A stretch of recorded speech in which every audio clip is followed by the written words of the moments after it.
আমির হযরত মাওলানা মুফতি সৈয়দ মোহাম্মদ রেজাউল করিম পীর সাহেব হুজুর হযরত মাওলানা মুফতি রেজাউল করিম পীর সাহেব হুজুর সরবরাহ।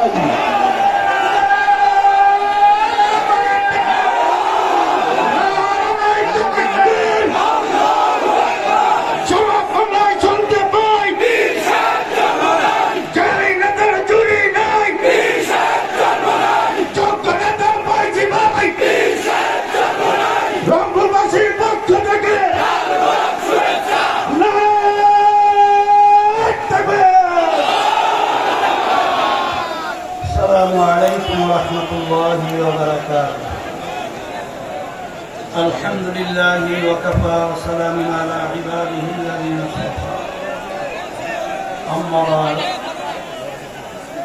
فأعوذ بالله من الشيطان الرجيم بسم الله الرحمن الرحيم وتعاونوا على البر والتقوى ولا تعاونوا على الإثم والعدوان صدق الله العلي العظيم সবাই শরীফ পড়ি اللهم صل على سيدنا وحبيبنا ومولانا محمد صلى الله عليه وعلى آله وصحبه আজকে সবার সম্মানিত সভাপতি, আমরা রাজনীতি করি শুধু নিজে ব্যক্তি এবং দলের স্বার্থ উদ্ধারের জন্য নয়। আমরা রাজনীতি করার মূল উদ্দেশ্য হল আল্লাহর হুকুম পালন করা। 53 বছর স্বাধীনতার পরে আজকে আল্লাহ রাব্বুল আলামিন আমাদেরকে যে সুযোগ দিয়েছেন, এই সুযোগ যদি আমরা কাজে লাগাতে না পারি, ভবিষ্যৎ প্রজন্ম সন্তানগুলো যখন ইতিহাস লিখবে তখন আমাদেরকে নিয়ে কলঙ্কজনক ইতিহাস রচনা করবে। আজকে রংপুর এখনো সেই আমাদের চোখের সামনে আবু সাঈদের 2 হাত প্রসারিত করে বৈষম্য দূর করার জন্য, জালেমদের হাত থেকে দেশকে রক্ষার জন্য তিনি তার জীবন যে লুটিয়ে দিয়েছিল, রাস্তায় পড়েছিল, সেই অনুভূতিতে প্রেরণা পেয়েই কিন্তু এক পর্যায়ে আমি জানের ভয় না করে রাস্তার ভিতরে কিন্তু নেমেছিলাম ন্যায়ের পক্ষে, অন্যায় প্রতিবাদে। আলহামদুলিল্লাহ, আল্লাহ রাব্বুল আলামিন আমাদেরকে বিজয় দান করেছেন। আজকে দুঃখ হয়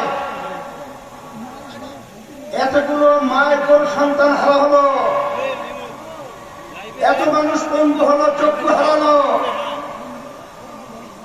আমাদের যে মৌলিক দাবিগুলো ছিল, দেশে মৌলিক সংস্কার হবে,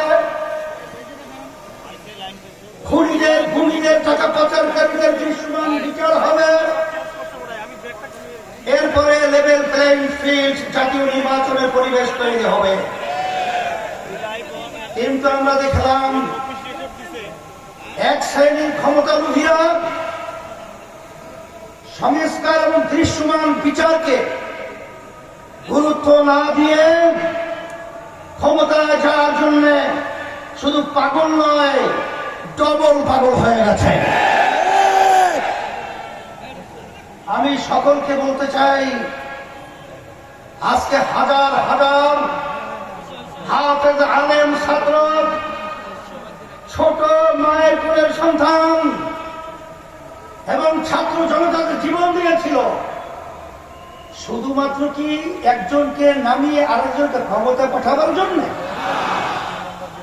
না, এই দেশকে ফ্যাসিবাদ মুক্ত করার জন্য, খুনিদের হাত থেকে দেশকে রক্ষার জন্য, এবং আমাদের দেশে বসে যারা বিদেশিদের দাবিদার আমাদেরকে গোলামের জিঞ্জির পরিয়েছে, তাদেরকে উৎখাত করে আমাদের দেশকে মাথা উঁচু করে দাঁড়াবার জন্য এরা জীবন দিয়েছিল। আজকে তারা যদি বুঝতে ব্যর্থ হয়, আমরা তাদেরকে পরিষ্কার ভাবে এই সমাবেশের মাধ্যমে আমরা বলতে চাই, আপনারা মনে করেছিলেন অন্টুর ভিতরে ক্ষমতায় যাবেন, সেদিন সে সময় ঘুরে যান। আজকে বাংলাদেশ যারা ভালোবাসেন, যারা ইসলামকে ভালোবাসেন, যারা মানবতার কল্যাণ রক্ষার জন্য চেষ্টা করেন, তারা কিন্তু আজকে রাজপথে চলে এসেছে। আজকে ক্ষমতা প্রেমিকদেরকে বলবো যে আপনারা বারবার ক্ষমতায় গিয়েছিলেন, আমাদেরকে কি উপহার দিয়েছেন? নতুন ভাবে পুরান বউ, নতুন শাড়িতে, আর আমাদেরকে ধোঁকা দিতে পারবেন না। ধোঁকা দেওয়ার দিন শেষ। ইসলামের বাংলাদেশ, এদেশ রক্ষার জন্য রাজপথে আজকে আমরা উপস্থিত হয়েছি। সেজন্য আমি বলবো, রংপুর আমি প্রতি বছরই আসি। আমি দেখেছি রংপুরের মানুষ, তারা কিন্তু অত্যন্ত সরল মনা। রংপুরের মানুষ ন্যায়ের পক্ষে, অন্যায়ের বিরুদ্ধে। আজকে রংপুর থেকে আওয়াজ তুলতে হবে।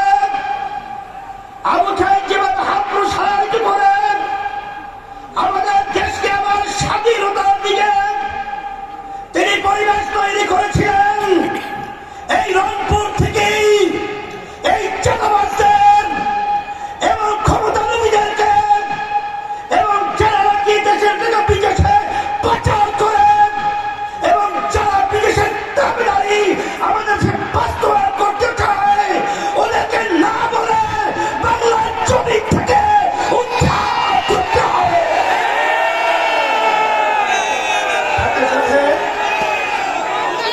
আমি সকল গুজরাট আহ্বান জানাবো,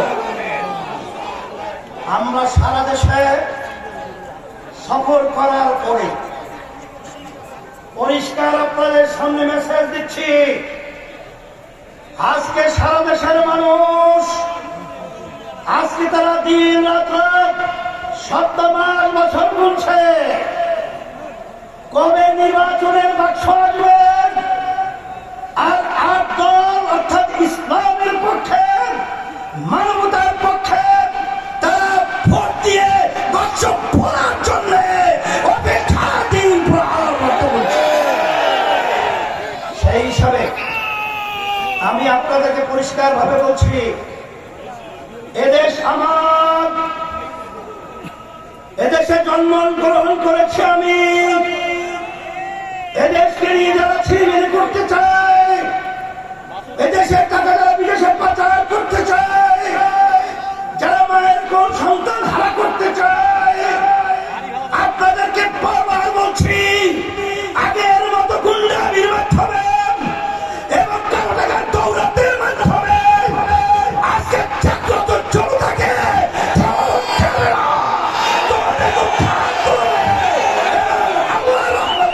ইসলাম বিজয় হবে।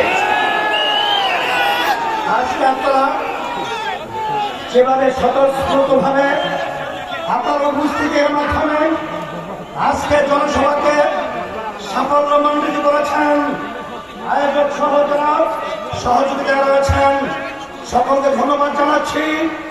এবং সব সময় একটা কথা মনে রাখতে হবে, আমরা যারা দলীয় নেতৃবৃন্দ রয়েছি, আপনাদের জনগণের খাদেম হিসাবে যেন আমরা কাজ করতে পারি, আল্লাহ যেন আমাদেরকে তৌফিক দান করে।